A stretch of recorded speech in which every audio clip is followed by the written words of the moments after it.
Hey guys, I'm doing an Ultimate Clutch Pedal UCP install on this 2016 M235i. This isn't intended to be a full DIY, just kind of some tips as I go through the process on some of the more fiddly or unintuitive parts of it, so hope this helps. Okay, there are two T27 Torx screws on the underside of the dash. There's one on the left side and one on the right side. You're going to back them out. They do not fit through the hole, so you're just going to back them out until the lower dash panel is loose. Then there are three clips that hold it in place. You're just going to pull these out. And when you pull that down, you're going to see there's an airbag under here. Okay, there's a connector on this airbag. If you stick a screwdriver in the middle of this connector right here, that will pop up and allow it to release from the airbag. There's also two connectors over here, one for this speaker and the other one for the footwell lighting, and you're going to pull those off. There's an electrical module to the left. They're going to need to get out of the way. There's two connectors on it, and it's in a plastic carrier.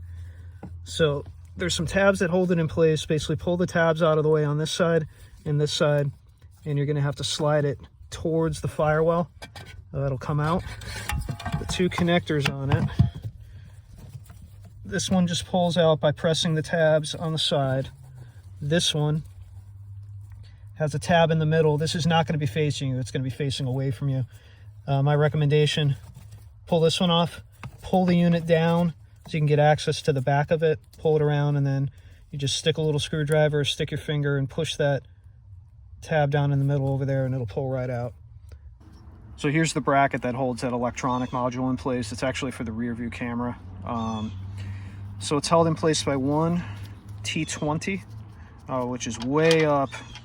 I'm not going to lie to you, it's kind of fiddly to get at this with the change purse, coin holder, whatever you want to call that, in place. This thing, you can remove it. It's not worth it. You can get at this. It's a little fiddly, but you can get at this bolt. It's, again, one T20. You're going to remove that. And then this is holding it in place with like a little U-clip that goes in like that. So you're going to pull it towards the door. You pull it this way and it'll pop right out after you remove that T20. And get the pin out for the clutch. They do tell you to use a 1/4 inch extension and shove that end of the extension in to release the center pin. Note that the clock position matters.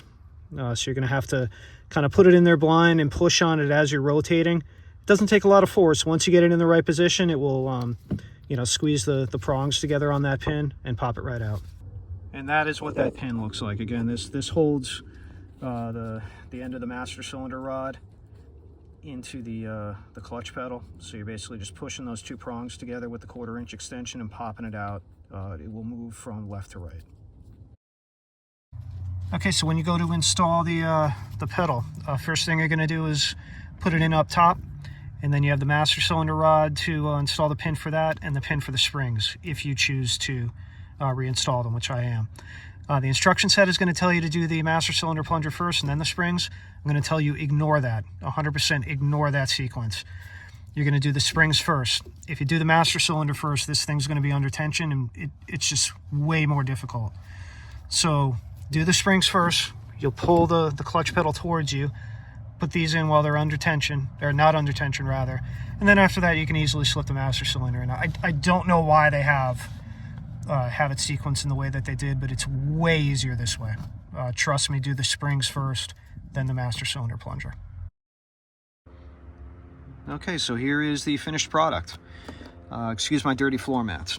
I took some measurements before and after, so I can tell you that the resting position of the clutch it went down by about 3/4 of an inch, which is exactly what this thing needed. So it's nicely aligned with the brake pedal now. I can tell you from factory, when I had my foot on the dead pedal, I would have to lift my leg up and then move my foot over to get it on the clutch. And right now I can just kind of keep my heel in position and pivot right over, and the pedal is right there. This is how this car should have come from the factory. I've got 4 BMWs. I've owned a number of these cars. The F22 2 Series and these modern BMWs, the clutch throw on them, the length of the throw is just comical. It's far longer than any other BMW that I've owned.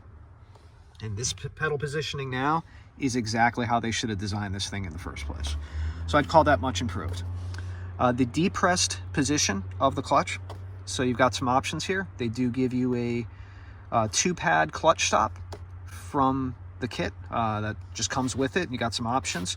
I will tell you that I wound up taking out the bottom pad. So you got the contact pad and you got the bottom one that you're able to remove, and I took that out. With both of the pads in place, the depressed position of the clutch, it was too high for me. The grab point was like right off of the floor, and just kind of like a little bit on clutch stops. Just understand what's going on with this car, like these systems here. So you've got a clutch delay valve behind this clutch and the slave cylinder. You got drive-by-wire throttle. You got a turbocharger in the car. You may or may not be tuned. There's a lot of lag in these systems and not a lot of feel.